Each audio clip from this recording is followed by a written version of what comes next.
Mi propia hija me dio un plazo, y en el último día puso mis maletas en la acera. No fue una discusión, no fue un impulso. Ella lo había decidido con anticipación. Tienes 30 días, papá. Después de eso, te vas. Escuché eso sentado a la misma mesa, donde pasé años pagando cuentas, firmando cheques, sosteniendo esa casa en Monterrey. La misma casa que yo compré, reformé y ayudé a mantener con más de 1 millón de pesos invertidos a lo largo del tiempo. Durante 30 días, ella casi no me habló. Alejandro evitaba mi mirada en el día a día, y cuando por fin habló mi hija, él solo miró de frente una vez, como quien ya se siente dueño de algo, y las conversaciones se detenían cada vez que yo entraba a la sala. La mañana del último día me desperté con el sonido de cierres de maleta. Mi ropa estaba doblada dentro de 2 maletas, mis documentos separados en un sobre pardo. Mis medicamentos estaban separados en una bolsa aparte, organizados con un cuidado que no sabía si interpretar como consideración o como distancia definitiva. «Es mejor así para todos», dijo ella sin mirarme. El sol golpeaba fuerte en la acera cuando llevó las maletas hasta el portón. Sentí el calor subirme por el rostro, pero lo que quemaba de verdad era la traición. No era solo traición, era un robo de mi paz. Me quedé parado ahí, mirando la puerta que yo mismo había pagado, porque mientras ella creía que solo estaba cumpliendo un plazo, yo ya había iniciado un movimiento silencioso que cambiaría completamente el destino de esa casa. Y ella todavía no lo sabía. Antes de continuar, suscríbanse al canal y díganme en los comentarios desde dónde nos están escuchando. Mi nombre es Manuel Pineda. Y el día que mi hija me puso un plazo, entendí que el mayor error de mi vida no había sido confiar en ella, sino no haberla preparado para vivir sin mí. Fue un martes por la noche. Habíamos cenado casi en silencio, como se había vuelto costumbre en los últimos meses. Alejandro miraba su teléfono. Adriana servía la sopa con esa eficiencia mecánica que a veces uno confunde con tranquilidad. Y otras veces, cuando ya conoce bien a una persona, reconoce como distancia calculada. Yo bebí mi agua. Esperé. Llevaba semanas notando detalles pequeños. La puerta de la habitación que se cerraba cuando yo pasaba por el pasillo. Las conversaciones que se interrumpían en cuanto mis pasos se acercaban a la sala. Los susurros en la cocina que enmudecían de golpe cuando yo aparecía en el umbral. 40 años trabajando en logística me enseñaron algo que la mayoría de la gente aprende demasiado tarde. Los detalles que se ignoran son exactamente los que más importan. Y esos detalles me estaban diciendo con toda claridad que algo se estaba cocinando en esa casa. Esa noche, Adriana dejó su cuchara sobre el plato con un sonido deliberado. «Papá, necesitamos hablar». Alejandro no levantó la vista del teléfono. Eso me dijo todo lo que necesitaba saber sobre quién había tomado esa decisión primero. «Te escucho», respondí. «La situación aquí se ha vuelto incómoda. Para todos». Hizo una pausa corta. Se tocó el cabello, un gesto nervioso que le conozco desde niña. «Alejandro y yo necesitamos nuestro espacio, nuestra vida. Sin que haya alguien más aquí». Yo la miré fijamente. Ella sostuvo mi mirada apenas 3 segundos antes de bajarla hacia la mesa. «Ya hiciste suficiente, papá», continuó con esa voz que usaba cuando quería sonar razonable. «Ahora déjanos vivir nuestra vida». «¿Cuánto tiempo me dan?», pregunté. «Tienes 30 días. Después de eso, te vas». Alejandro por fin dejó el teléfono.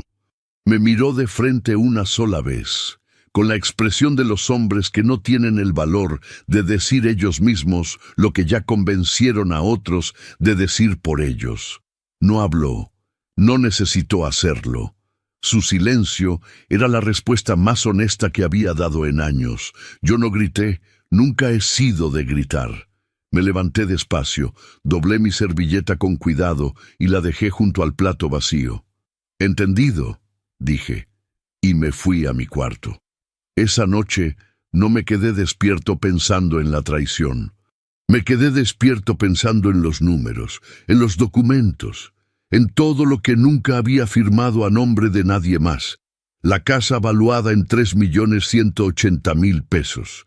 Los 672.000 pesos que invertí directamente en el negocio de Alejandro cuando él llegó con un proyecto a medias y yo llegué con el capital completo.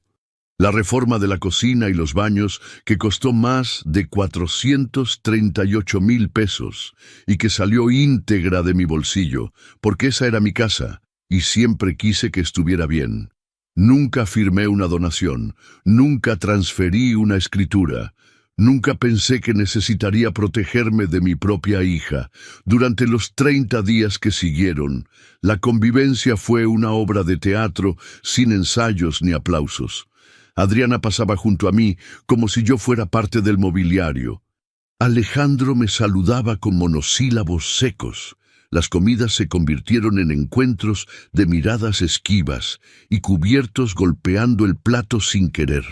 Yo observaba, callaba y actuaba. Hice llamadas que ellos no escucharon. Tuve reuniones que ellos no conocieron.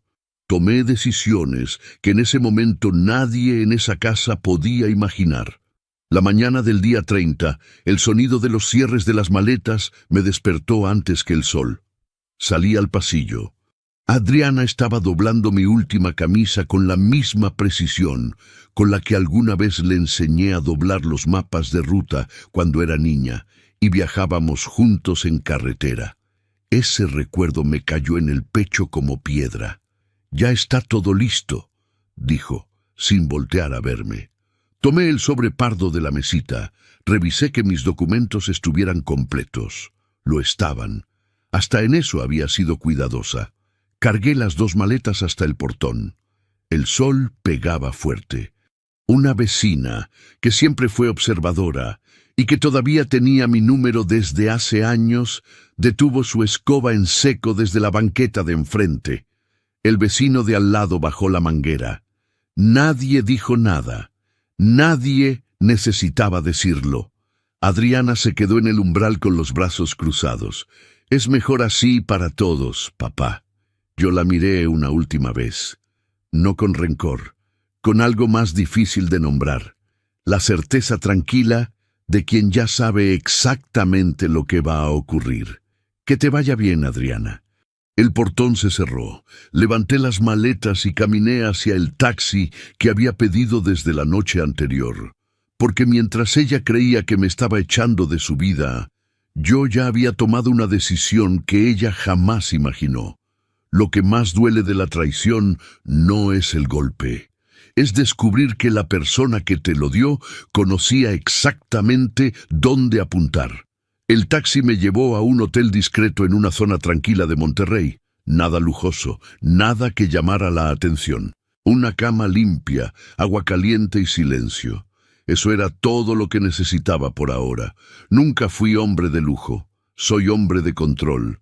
Dejé las maletas sin desempacar. Me senté en el borde de la cama y abrí el sobre pardo.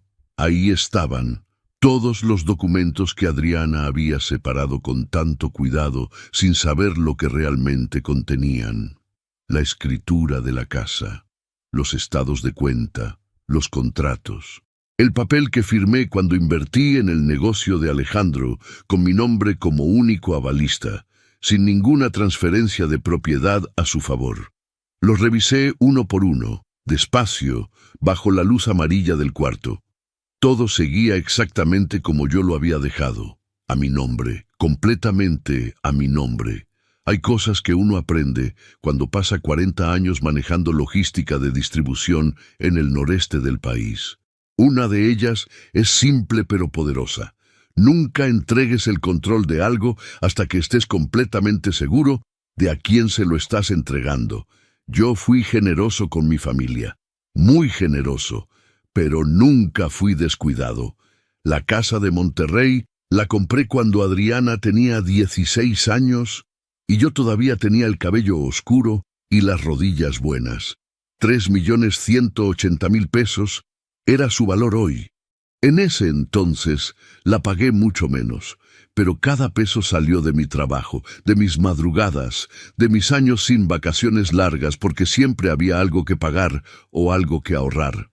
Cuando Adriana se casó con Alejandro, yo los recibí en esa casa con gusto genuino. Era mi hija, era mi hogar, era natural, pero natural no significa irreversible. Cuando Alejandro llegó con su proyecto de distribución de materiales de construcción, yo escuché con atención. Tenía lógica, tenía mercado. Le faltaba capital y respaldo. Yo puse 672,000 pesos de mi propio bolsillo como capital directo para arrancar el negocio. Y además, firmé como aval ante el banco para que Alejandro pudiera acceder a una línea de crédito empresarial que solo se abría con mi historial como respaldo.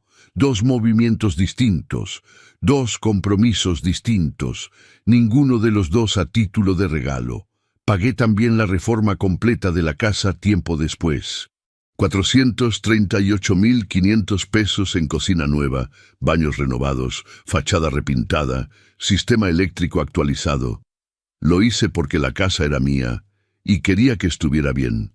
No porque me lo pidieran, sino porque así soy yo. Adriana nunca lo agradeció de frente, Alejandro tampoco. Con el tiempo entendí que cuando uno da demasiado sin pedir reconocimiento, algunos lo interpretan no como generosidad, sino como obligación. Y las obligaciones no se agradecen, se exigen.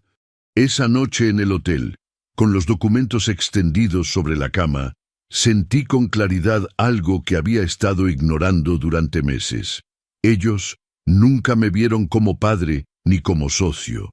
Me vieron como un recurso que en su cálculo ya había cumplido su función. El error de ellos fue suponer que yo no lo sabía. A la mañana siguiente me levanté a las 6. Me bañé, me vestí con calma y desayuné en la cafetería del hotel. Huevos, frijoles y café, como siempre. El orden en los hábitos pequeños ayuda a mantener la claridad en las decisiones grandes. A las 9 en punto tenía cita con mi notario. Lo conocía de años atrás, de cuando manejé otros asuntos legales importantes. Hombre serio, discreto, de esos que entienden que su trabajo no es juzgar, sino instrumentar. Yo ya tenía mis contactos. 40 años de vida adulta no pasan sin construir las personas correctas a tu lado. Le expliqué la situación sin dramatismos. Le mostré los documentos. Le hice 3 preguntas concretas. ¿La casa está completamente a mi nombre? Sí. ¿Puedo pedir la sustitución del aval y dejar claro que no autorizaré nuevas renovaciones ni garantías a mi nombre? Sí, siguiendo el procedimiento del banco. ¿Puedo iniciar un proceso de venta sin necesitar autorización de nadie más? Sí, porque nunca hubo transferencia ni copropiedad. Me miró por encima de sus lentes. ¿Quiere proceder con todo esto, don Manuel? Pensé en la cara de Adriana cuando cerró el portón, en el silencio de Alejandro en la mesa, en mis maletas en la acera bajo el sol de Monterrey. Sí, respondí, quiero proceder. Él abrió una carpeta nueva, tomó su pluma y empezó a escribir. Mientras lo observaba, sentí algo que no esperaba sentir en ese momento. No era furia, no era tristeza, era claridad. Y la claridad, llegado cierto punto de la vida, es el bien más valioso que un hombre puede tener. Porque el documento que el notario comenzó a redactar esa mañana era solo el primero de una serie de movimientos que Alejandro y Adriana jamás anticiparon. Hay una diferencia entre vengarse y corregir un error. La venganza actúa con furia. La corrección actúa con documentos. Yo no quería sonar sabio, solo quería estar a salvo. No lo llamo venganza, lo llamo orden. Salí del despacho del notario con una carpeta delgada bajo el brazo y un peso menos en los hombros. No era euforia lo que sentía, era algo más sereno. La sensación específica de quien camina en la dirección correcta después de haber estado parado demasiado tiempo en el mismo lugar. El primer movimiento era el más urgente, el aval. Cuando Alejandro solicitó el crédito empresarial para su distribuidora, el banco requirió un respaldo sólido. Alejandro no tenía historial crediticio suficiente, yo sí. 40 años de puntualidad, sin adeudos, sin manchas. Mi firma fue lo que abrió esa puerta. Sin mi nombre en ese contrato, el banco nunca habría prestado ni un peso. Lo que Alejandro nunca explicó claramente a Adriana y lo que ella nunca quiso preguntarme era esto. Yo seguía siendo el aval activo de un crédito empresarial de 847,000 pesos que todavía tenía saldo pendiente. Mi nombre, mi historial, mi responsabilidad. Y ellos me habían puesto las maletas en la acera. El notario me explicó el procedimiento con precisión. Podía solicitar formalmente la sustitución del aval ante el banco, dejando por escrito que no autorizaría nuevas renovaciones ni garantías a mi nombre bajo ninguna circunstancia. El banco no quitaría mi aval de inmediato. Lo que haría era abrir un trámite y suspender la línea de crédito mientras exigía garantías nuevas. Si Alejandro no podía presentarlas dentro del plazo notificado, el crédito entraría en proceso de reestructuración. Lo que eso significaba en términos prácticos era simple. La línea de crédito quedaría congelada de manera preventiva mientras se resolvía la situación. Firmé la solicitud ese mismo día. El segundo movimiento fue la sociedad.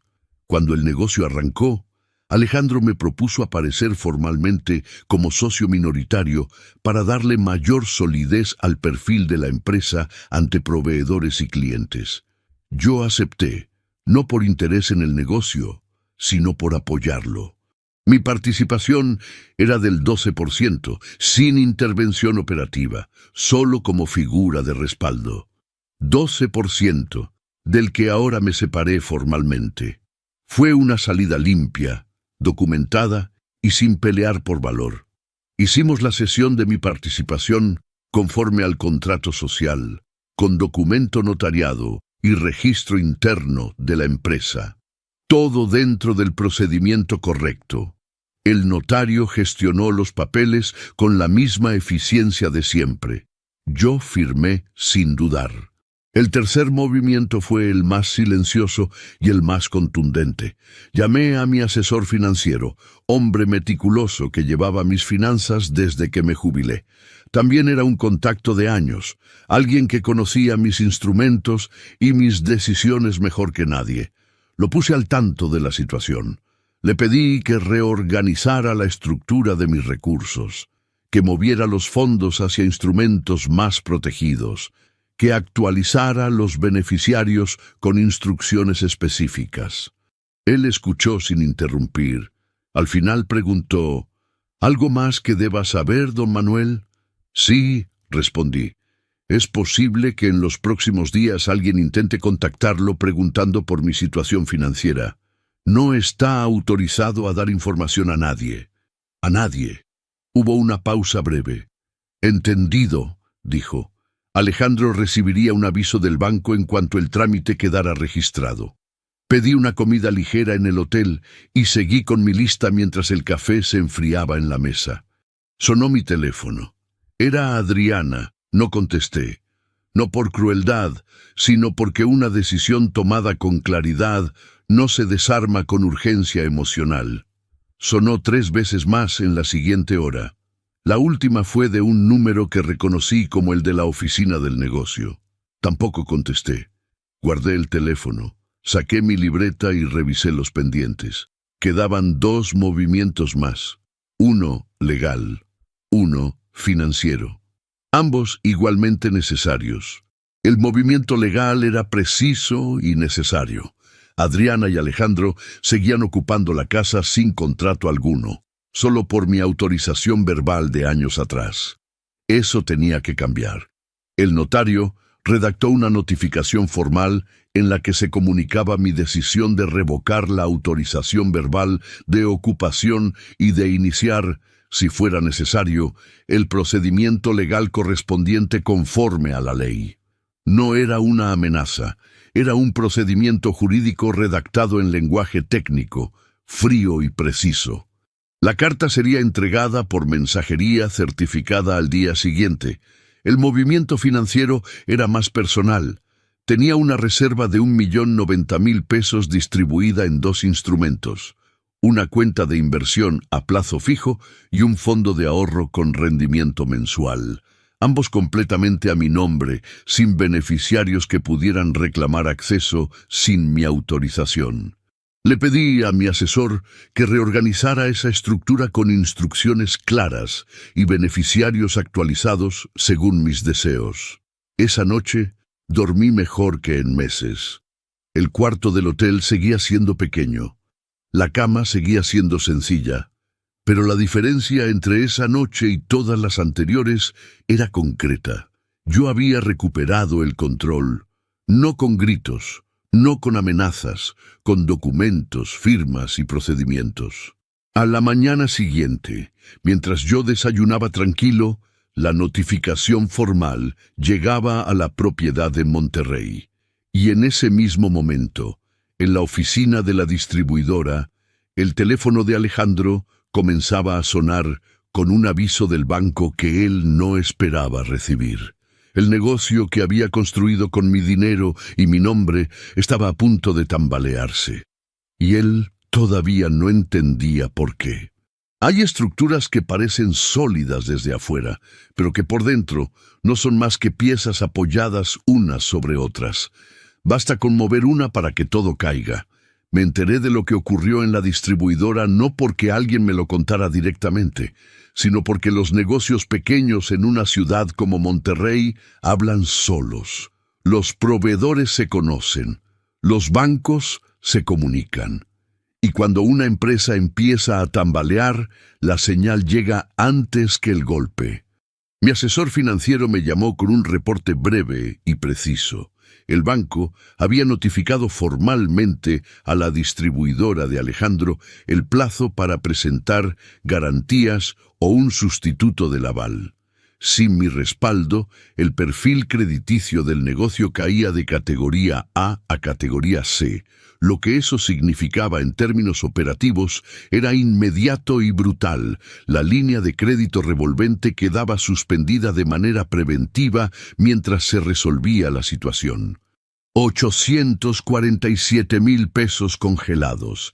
De un día para otro, Alejandro usaba esa línea de crédito para pagar a proveedores a 30 días mientras cobraba a clientes a 45. Era el esquema clásico de una empresa pequeña que opera con flujo ajustado. Funciona bien cuando todo está equilibrado. Se rompe en cuanto falta liquidez. Y ahora faltaba liquidez. El primer proveedor en reaccionar fue uno de fuera del estado, de esos que no esperan cuando huelen retrasos. Tenían una factura pendiente de 112.000 pesos con vencimiento esa semana. Al no recibir el pago en fecha, enviaron un correo formal advirtiendo que suspenderían los envíos futuros hasta regularizar el adeudo. El segundo fue un distribuidor local de herrería que llevaba 3 semanas esperando liquidación de una entrega anterior. Cuando llamó a la oficina y Alejandro le pidió una semana más, el hombre fue directo. Alejandro, ya te di 2 semanas. Si el viernes no hay transferencia, mando a recoger la mercancía. Me enteré de los detalles más tarde, a través del propio asesor financiero que conocía a uno de los proveedores afectados. Así funcionan los negocios en una ciudad como Monterrey. Cuando una empresa empieza a tener problemas, la información circula antes que los documentos. Según me contaron, ese día por la tarde, Alejandro cerró la puerta de su oficina y no salió en 3 horas. Cuando salió, tenía la cara de alguien que acaba de entender el tamaño real de un problema. Esa misma tarde, Adriana llamó a mi teléfono 4 veces seguidas. No contesté ninguna, no por crueldad, sino porque una decisión tomada con claridad no se desarma con urgencia emocional. Me mandó un mensaje de texto. Decía: «Papá, necesitamos hablar. Es urgente. Por favor, contesta». Lo leí. Guardé el teléfono en mi bolsillo. y seguí caminando por el parque donde había ido a sentarme un rato a leer. El aire estaba fresco en Monterrey. Un par de palomas caminaban cerca de mi banca sin prisa. Yo tampoco tenía prisa. Días después, llegó el acuse de la carta notariada. Mi notario me confirmó la entrega por mensaje, acuse recibido. Firmó de conformidad una persona adulta en el domicilio. Esa carta era clara en 3 puntos. Primero, la propiedad en Monterrey, Nuevo León, era de propiedad exclusiva de Manuel Pineda, según escritura pública registrada ante notaría. Segundo, ninguna modificación, venta, hipoteca o cesión podía realizarse sin su autorización expresa. Tercero, se notificaba formalmente la decisión de revocar la autorización verbal de ocupación y de iniciar, si fuera necesario, el procedimiento legal correspondiente conforme a la ley. 3 párrafos, lenguaje técnico, sin amenazas, sin gritos, pero con el peso de todo lo que no se dice entre líneas.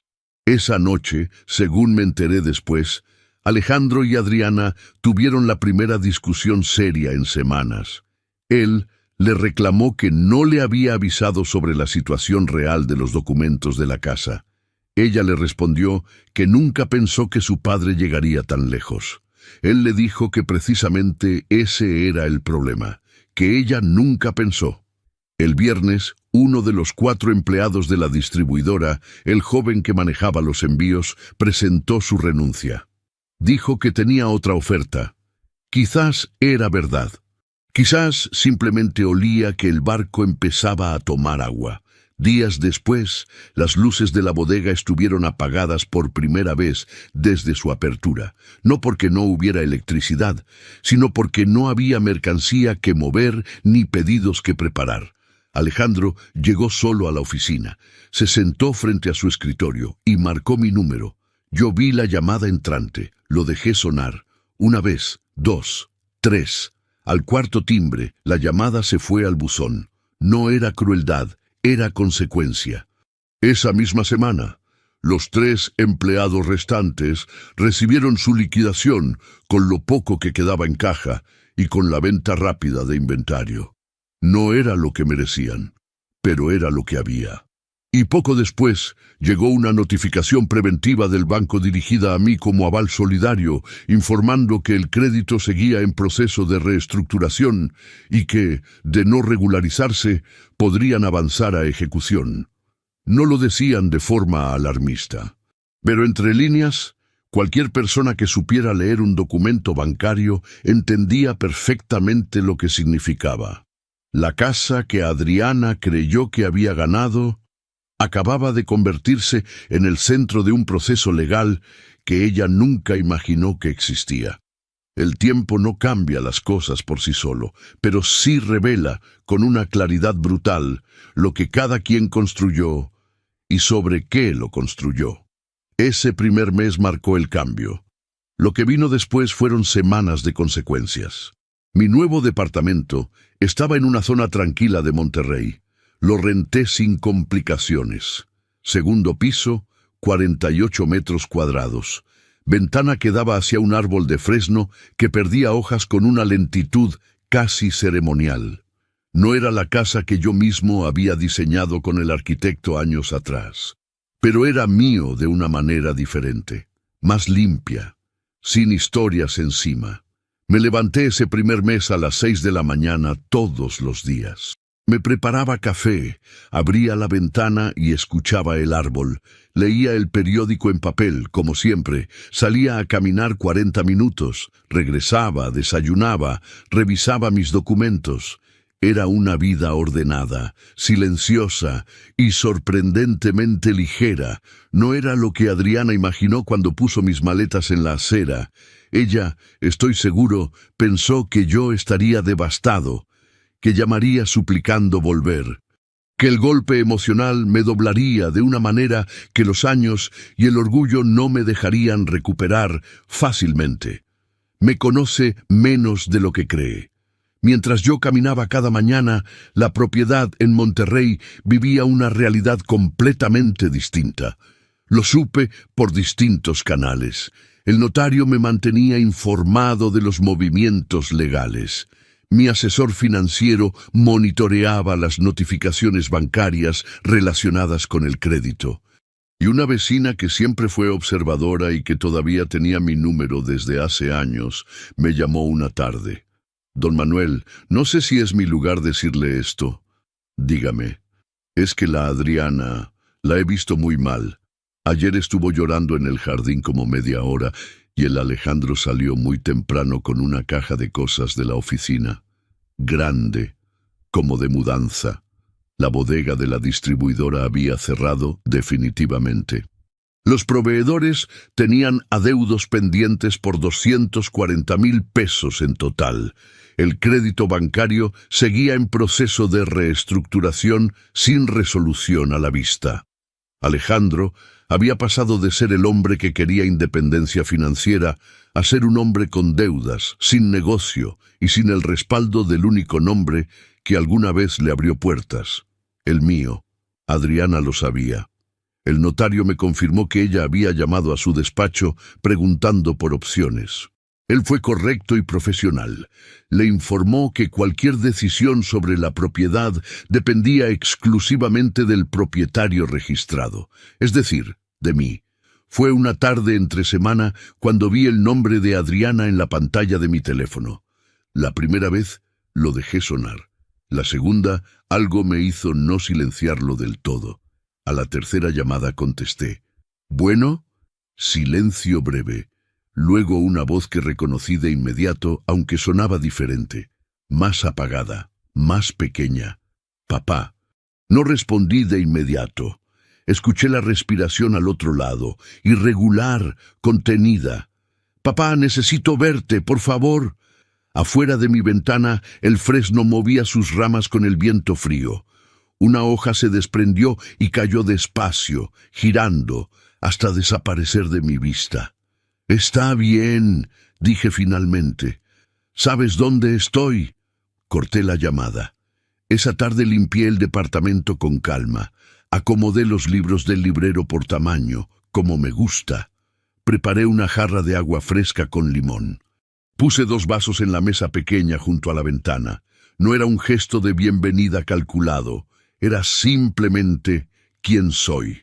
Un hombre que recibe a las personas con orden, aunque lo que venga a decirle esa persona lo haya herido de una manera que ningún orden puede reparar completamente.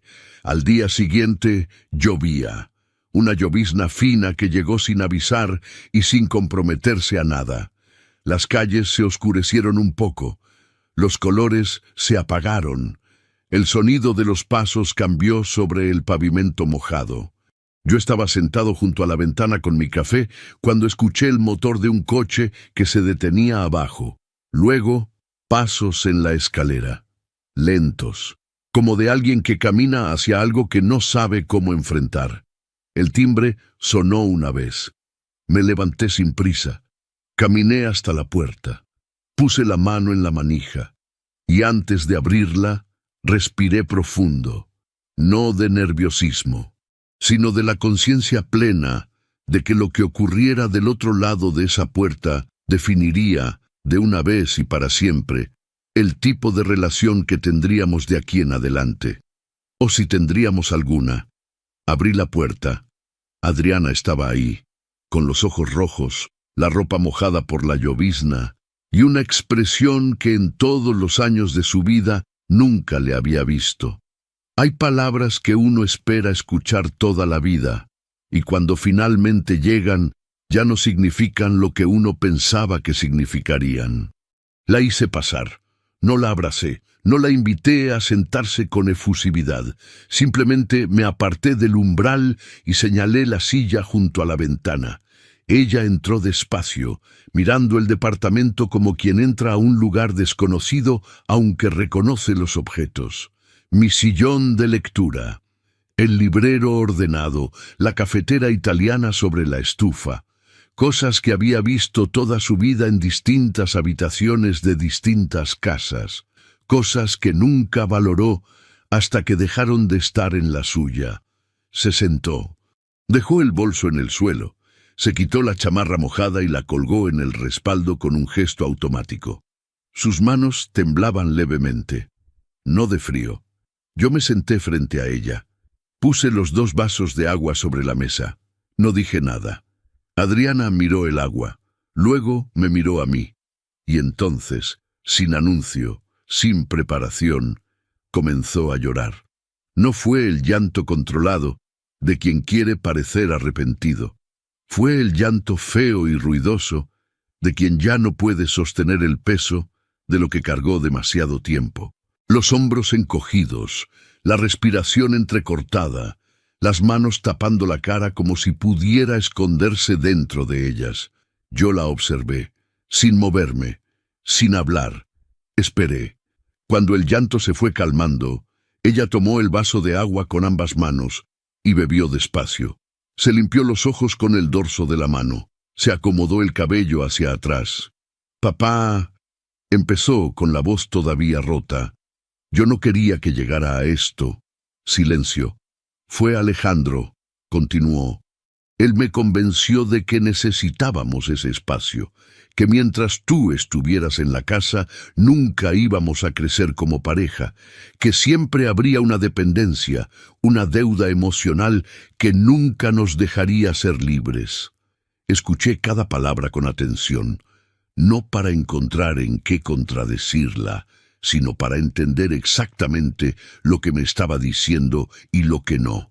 «Me dijo que tú lo entenderías», siguió, «que eras un hombre práctico, que con tu reserva y tu pensión estarías bien en cualquier lugar, que no te estábamos abandonando, solo reorganizando. Guardé esa palabra en algún lugar de la mente para no perderla. «Alejandro no vino hoy», dije en voz baja, casi para mí mismo. Ella bajó la vista. «No quiso venir», respondió. No me sorprendió. Alejandro sabía que conmigo no podía manipular. Con Adriana había funcionado durante años. Conmigo, nunca. Y él lo sabía. «Papá, el negocio se cayó. El banco nos está presionando. Si no presentamos garantías dentro del plazo, van a avanzar con el proceso. No sé qué vamos a hacer. No sé a dónde vamos a ir». Se le quebró la voz. «Necesito que me ayudes. Necesito que hables con el banco, que pongas tu aval otra vez, solo para salvar la situación, solo para que tengamos tiempo de resolver». Yo la dejé terminar. «Adriana». Mi voz fue tranquila, pero fue suficiente para detenerla. Ella me miró. «Cuando me pusiste las maletas en la acera, ya lo habías pensado con anticipación». El silencio que siguió duró quizás 5 segundos, pero fue uno de esos silencios que pesan como 1 hora. Ella bajó la mirada. «Sí», dijo, casi en un susurro. «¿Cuántos días antes?» Pausa. «Casi 2 semanas. 2 semanas». Mientras yo desayunaba en esa mesa, mientras veía las noticias en ese sillón, mientras dormía en ese cuarto, ella ya había decidido. No fue un impulso, no fue una reacción. Fue una decisión planificada, revisada y ejecutada con la misma frialdad con la que dobló mis camisas esa mañana. «Papá, por favor, sé que me equivoqué, sé que lo hice mal, pero no puedo perder la casa». «No es tu casa», dije. Ella parpadeó. «Nunca lo fue, Adriana. Fue siempre mi casa. Yo nunca te la di. Nunca firmé nada a tu nombre. Nunca hice una donación. Tú viviste en ella porque yo te lo permití, porque eres mi hija y porque creí que eso significaba algo para ti. Papá, te escuché. Ahora escúchame tú a mí». Ella cerró la boca. «Hace semanas inicié un proceso legal que ya no depende de una llamada telefónica ni de una conversación en un departamento. Hay documentos firmados, procedimientos en curso y decisiones tomadas que no se revierten con lágrimas». Su rostro cambió. La súplica se mezcló con algo parecido al miedo. «¿Qué decisiones?». Yo la miré con la misma calma con la que había firmado cada documento en el despacho del notario. con la misma serenidad con la que había caminado cada mañana mientras su mundo se desmoronaba. Eso, dije, te lo voy a decir hoy. Me levanté. Fui a mi librero. Tomé una carpeta delgada que había dejado ahí desde la mañana, como si supiera desde siempre que este momento llegaría. La puse sobre la mesa frente a ella. Ella la miró sin tocarla, como si tuviera miedo de lo que había adentro. Y tenía razón de tenerlo. Porque lo que esa carpeta contenía no era una segunda oportunidad, era el anuncio de una decisión que ya era irreversible. Hay momentos en que el silencio de un hombre dice más que cualquier discurso, y hay decisiones que una vez tomadas no necesitan explicación, solo comunicación. Adriana abrió la carpeta despacio. La vi leer la primera página. Vi el momento exacto en que sus ojos encontraron las palabras que cambiaban todo. No fue un grito, no fue un colapso. Fue algo más profundo y más difícil de ver. El rostro de una persona que acaba de entender, con una claridad que ya no tiene remedio, el tamaño real de lo que perdió. La primera hoja era la carta de intención de venta. La propiedad en Monterrey, Nuevo León, valuada en 3.180.000 pesos. Proceso de venta iniciado a través de notaría pública. Comprador potencial ya identificado. Firma de escritura programada con una condición clara, entrega del inmueble libre y con posesión formal antes de la firma. Adriana levantó la vista. ¿La vas a vender? Ya la estoy vendiendo, respondí. Ella sacudió la cabeza despacio, como si el movimiento pudiera reordenar lo que acababa de leer. Papá, ahí vivo. Ahí tengo mis cosas. No puedes simplemente... Puedo, dije. Es mi propiedad. Siempre lo fue. Tú lo sabías y elegiste ignorarlo. Pero ¿a dónde voy a ir yo? ¿A dónde va a ir Alejandro? No tenemos... Eso... La interrumpí con suavidad, sin crueldad, pero sin titubeo. Es exactamente la pregunta que yo me hice parado en esa acera con 2 maletas a mis pies. El silencio que siguió fue diferente a los anteriores. No fue el silencio incómodo de quien busca palabras. Fue el silencio pesado de quien finalmente entiende que las palabras ya no alcanzan. Adriana cerró la carpeta. La dejó sobre la mesa. Puso las manos encima como si necesitara algo donde apoyarse. ¿Y el dinero? Preguntó con la voz muy baja. 3.180.000 pesos, dije. De eso, 847.000 irán a liquidar el crédito bancario pendiente, porque ese aval sigue siendo mi nombre y no voy a manchar 40 años de historial crediticio por una decisión que tomaron otros. El resto queda en mis manos. Ella procesó los números en silencio. ¿Y el dinero que pusiste en el negocio? Los 672.000 pesos. Hice una pausa breve antes de responder. Los perdí, dije. Legalmente podría haber iniciado una acción civil para recuperar parte de esa inversión. Pero el costo emocional y el tiempo que implicaría un proceso judicial no compensaban el desgaste. Elegí perder dinero antes que perder años más en tribunales. Adriana apretó los labios. Vi que estaba haciendo un esfuerzo enorme por no llorar otra vez. Papá, Alejandro está dispuesto a cambiar. Dice que entiende que se equivocó, que quiere hablar contigo, que si le das otra oportunidad. Adriana, ella se detuvo. Alejandro no está aquí. Tú sí. Y lo que me estás pidiendo no es que perdone un malentendido. Me estás pidiendo que ignore que durante semanas los dos actuaron a mis espaldas, que decidieron cuándo y cómo sacarme de mi propia casa, que pusieron mis medicamentos en una bolsa de plástico como si fuera un estorbo que empacar. Y ahora, porque las consecuencias llegaron, quieren que todo vuelva a ser como antes. No tiene que ser como antes, solo... No. La palabra fue firme, sin enojo, sin drama, firme. No vuelvo atrás, no retiro los documentos, no reintegro el aval, no suspendo la venta, Adriana me miró con los ojos llenos otra vez, pero esta vez no era solo tristeza. Era también algo parecido a la comprensión dolorosa de quien finalmente ve a su padre no como un recurso disponible, sino como un hombre completo con dignidad propia. ¿Entonces qué? ¿Se acabó todo? ¿Ya no somos familia? Respiré profundo. Eso depende de ti, no de los documentos, no del dinero, de ti. Ella frunció el ceño levemente.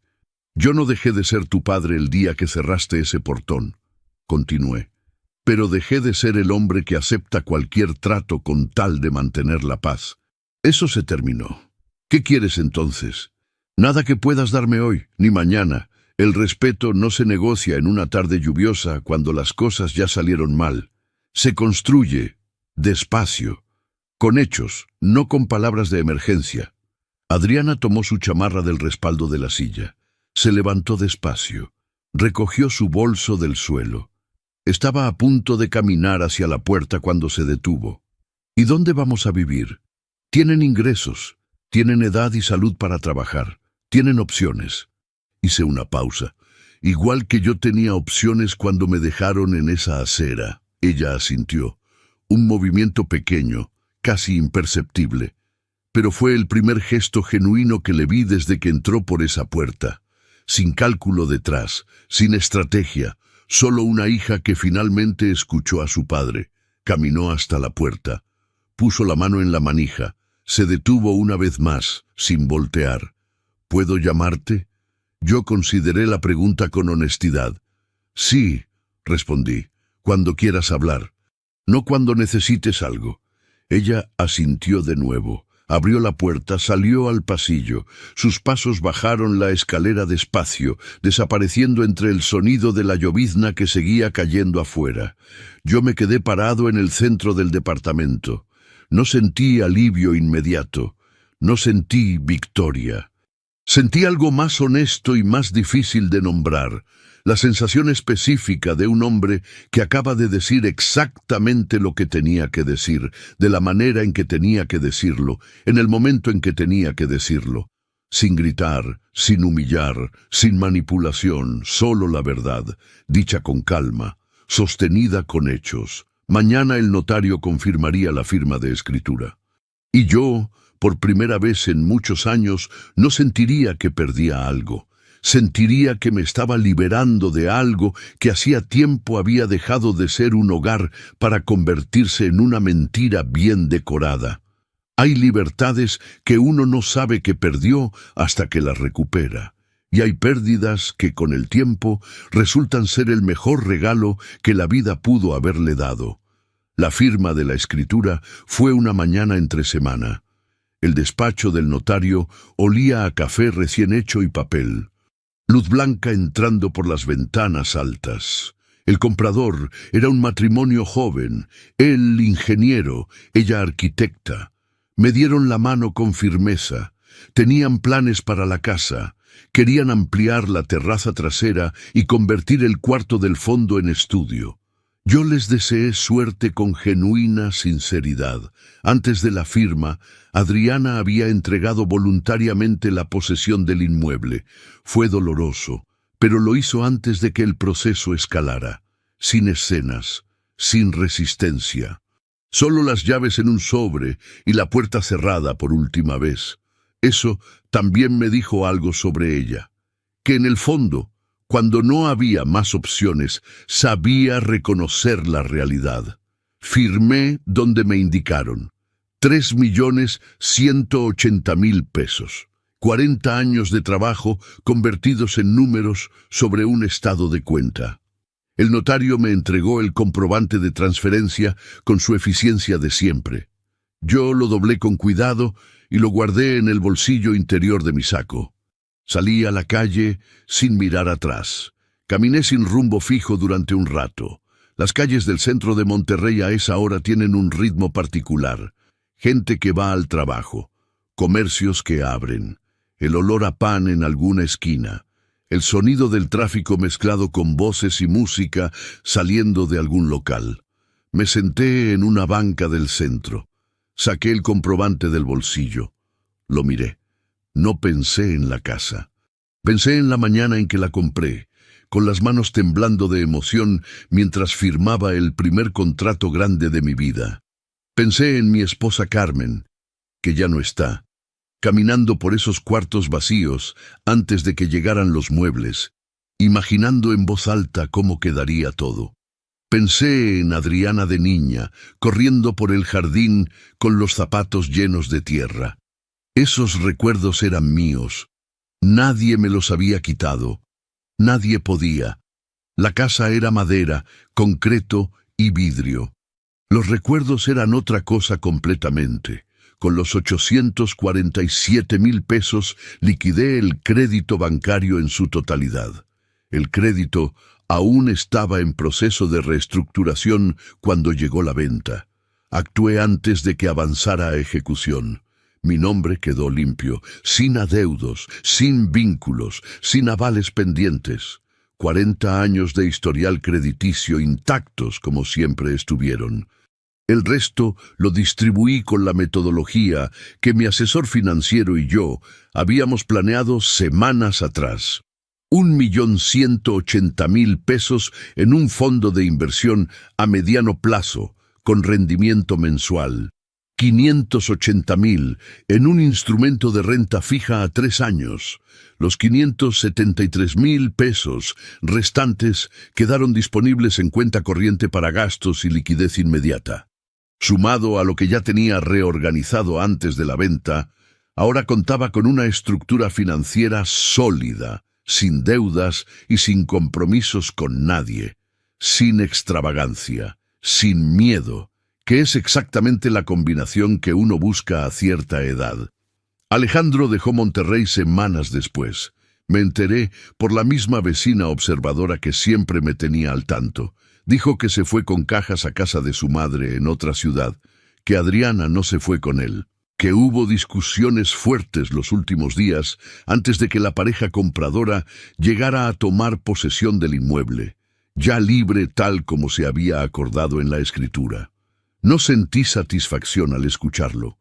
Sentí algo más parecido a la tristeza tranquila de quien ve confirmarse lo que ya sabía desde antes, que Alejandro nunca fue el problema central.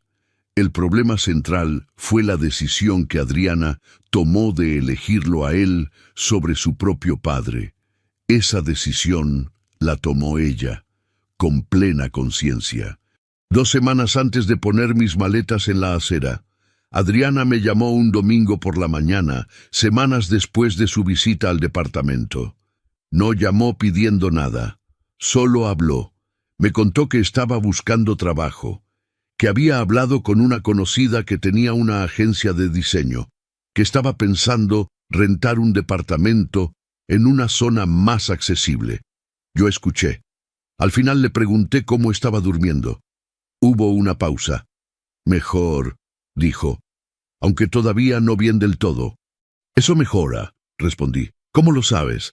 Porque yo tampoco dormía bien hace unos meses, y ahora sí. Hubo un silencio entre los dos que no fue incómodo.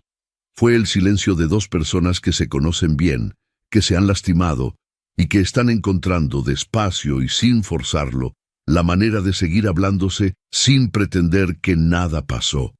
No es perdón instantáneo, no es reconciliación de telenovela, es algo más real, más adulto, más honesto. Ese domingo, después de colgar, salí a caminar como siempre. El parque cerca de casa estaba quieto a esa hora. El fresno de mi ventana había perdido sus últimas hojas esa semana. Las ramas quedaron limpias contra el cielo azul. Caminé despacio, sin prisa, con las manos en los bolsillos y el aire frío en la cara. Pensé en todo lo que había perdido en esos meses. Una casa, una ilusión sobre mi hija, 672,000 pesos que elegí no pelear en tribunales.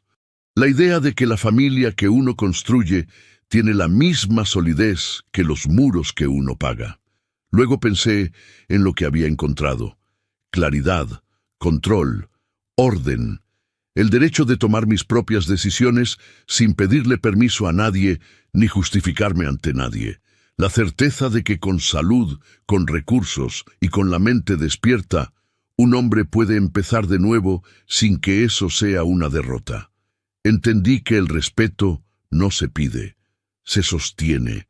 Empezar de nuevo es a veces el acto más valiente que existe. Me detuve en el punto más alto del parque. Desde ahí se veía buena parte de la ciudad, los cerros al fondo, las torres, el movimiento pequeño de los coches allá abajo. Monterrey, mi ciudad desde siempre. Seguía siendo mía aunque ya no tuviera esa casa a mi nombre. Saqué el teléfono del bolsillo. Tenía un mensaje del notario confirmando que todos los procesos habían concluido satisfactoriamente. Un mensaje de mi asesor con el primer reporte de rendimientos del Fondo Nuevo y un mensaje de Adriana que solo decía: «Buenos días, papá». Le respondí con 2 palabras: «Buenos días». No más, no menos. Porque la reconstrucción de algo verdadero no comienza con discursos largos ni con promesas grandes. Comienza exactamente así, con un saludo en la mañana, con la disposición de intentarlo, con la honestidad suficiente para no fingir que todo está bien cuando todavía no lo está. Guardé el teléfono. Seguí caminando. Esa mañana el sol era más suave, no quemaba, calentaba con una discreción amable, como si supiera que a ciertas edades uno agradece más el calor suave que el intenso. Caminé por ese parque 40 minutos más, sin apuro, sin peso encima, sin maletas en la acera, solo yo, mis pasos y la certeza tranquila, construida con documentos y decisiones y silencios bien sostenidos, de que nadie, absolutamente nadie, me había echado de ningún lugar importante. Porque el lugar importante nunca fue esa casa. Siempre fui yo mismo, y eso no cabía en ninguna maleta. No me echaron de una casa, me liberaron de una mentira.